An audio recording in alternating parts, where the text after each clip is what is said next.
Hi, this is Anders from Mind the Shift. We have been conditioned to believe that human beings are intrinsically bad and unreliable, selfish and unreliable.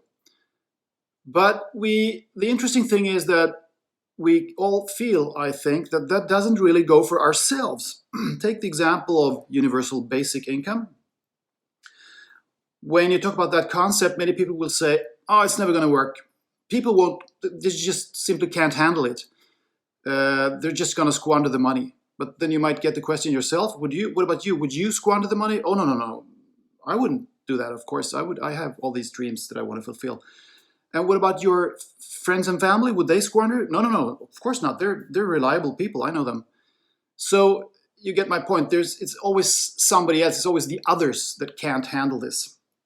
And this view of the human beings, the human condition, the human mentality, if you will, is deeply false. I mean, this thing that we are intrinsically selfish, it's deeply false, but we have been fooled to believe in it for hundreds, if not thousands of years, and it fits perfectly into the interests of the powers that be.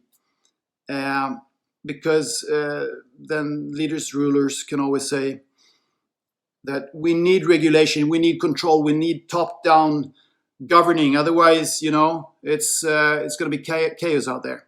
It's often called the veneer theory, meaning that civilization is just a thin veneer layer on top of the whole thing. And if you take that layer away, chaos will ensue, and everything will just be disorder.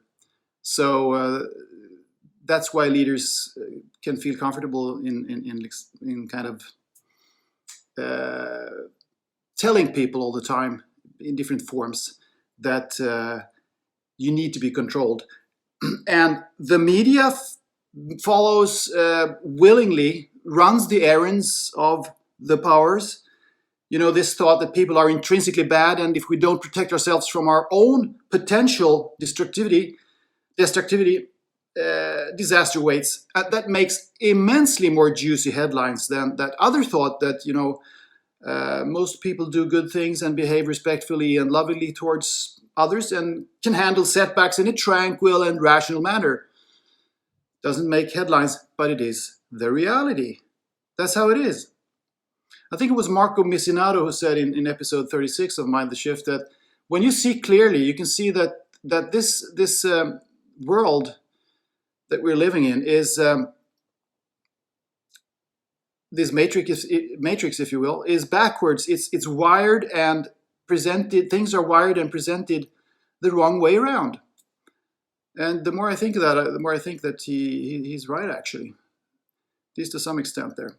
I don't get upset very often, but when I recently read the Dutch historian Rutger Bregman's book, the brilliant book Humankind, which ought to be mandatory reading in schools and in every corporation and authority, and he there describes how incredibly deceitfully and falsely news media has depicted human behavior in certain events.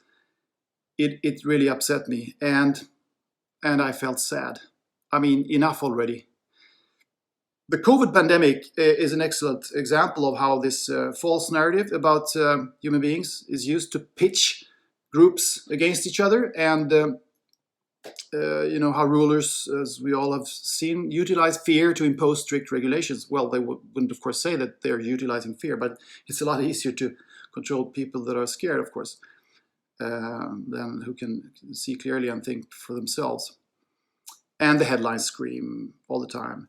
Danger, bad, victims, we're all victims, which is such a false narrative.